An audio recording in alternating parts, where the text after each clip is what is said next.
మాట ఇల్లు నిలబడుతుంది. అప్పుడు మంగాదేవి ఇప్పుడైతే వెంకటరమణం ఇలా కేక పెడుతున్నారు పోయిందా మళ్ళీ పురుగుతాండా మంగ మంగ నేనైనా తెచ్చేనా మంగ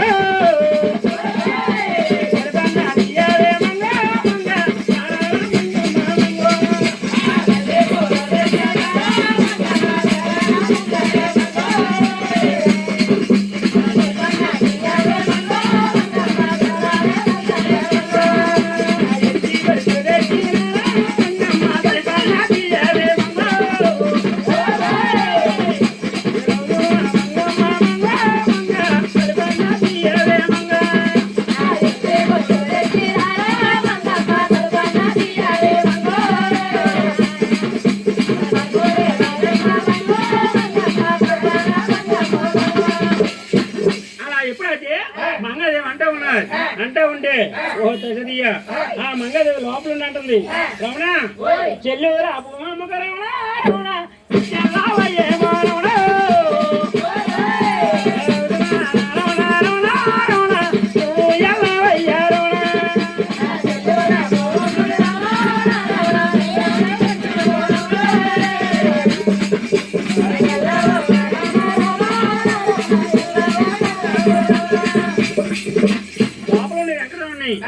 మంగళం అంటుంది చెల్లెలు భూమి ఇచ్చేయాలమన్నారు. ఇచ్చేయాలమంటే మన నడపతిని మళ్ళీగా ఈ ఆలు తలుపునన్నారు. నాకనే కదా కాని పట్టింటాడు. అక్కడ చూడగా భూమి లాంచారు. ఈ వెంకటరమణ ఎక్కడికి వెళ్ళాడో ఏమి చేశాడో ఇన్ని రోజులు బట్టి నన్ను వదిలి ఎక్కడ కదిలివాడు కాదు. ఈ ఆలు ఎక్కడికి వెళ్తున్నాడు ఏమి చేస్తున్నాడు ఆ వెంకటరమణ్ణి ఎక్కడికి వెళ్ళాడని ఇలా కాపలా ఉన్నారు పోయిందా ఏడుగొండకి వెళ్ళిపోయాడు. పొద్దున వేసింది మంగాదేవి ఇల్లి కుమ్మారాలు అలుక్కుందండి.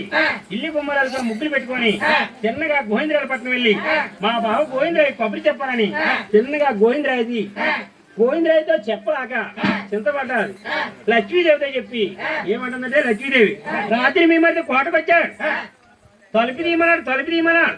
నేను ఎంత మాత్రం తలుపు తీయలేదు. తలుపు తీయలేదంటే ఓ తసదియా ఆచిపడి తమ్ముడు కోటకు వచ్చాడు. మీరు ఆడవారి బుద్ధులు పాలించుకోలేదు. ఆచిపడి తమ్ముడు కోటకు వచ్చాడు అనబడికి తుల్లిపడి మంగాదేవికి మా బావ మా ఎక్కడ తిట్టలేదు నన్నే తిట్టాడని చిన్నగా హలవరపట్నం వచ్చి ఇల్లు కుమ్మాలనుకొని పరమణ కిటికీ తీసి చెంబుతో ఉతకాల చేత పట్టి ఇలా పెద్ద పోయిందా ఎప్పుడైతే చేస్తా ఉన్నదో ఈ పేననాదిని ఒక భూమి లాంచారి అక్కడ రెక్క పట్టుకుంది. నేను ఉండగా నీకు ఎవరున్నారు నాదా నువ్వు ఎక్కడికి వెళ్తున్నావు ఈ రాత్రి మనకి వెళ్ళే కారణం ఏంటన్నావు. రెక్క పట్టుకుని కథలు లేదండి. కథలు లేకపోతే ఓ అక్కడ చూడగా మంగళదేవికి మాట ఇచ్చాను ఎలాగైనా వస్తానన్నా. ఈ పేననాథుడు ఎప్పుడు వస్తానని ఎదురు చూస్తా ఉంటే భూమిలో అంతా కథలు లేదు. అప్పుడు జోహులోది బుద్ధించి హైమంతరించి ఆనాడు కూడా ఆ భూమి రాజ్యాన్ని చక్కగా పడుకోబెట్టాడండి.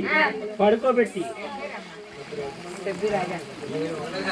చూడనాయన వెయ్యివేళ వెంకటరమణ పేరు చెప్పి 7,000 వెంకటరమణ పేరు చెప్పి సబ్బు రాజుగారు 116 కార్యక్రమం పేరు పడ్డాడి తోడయ్యి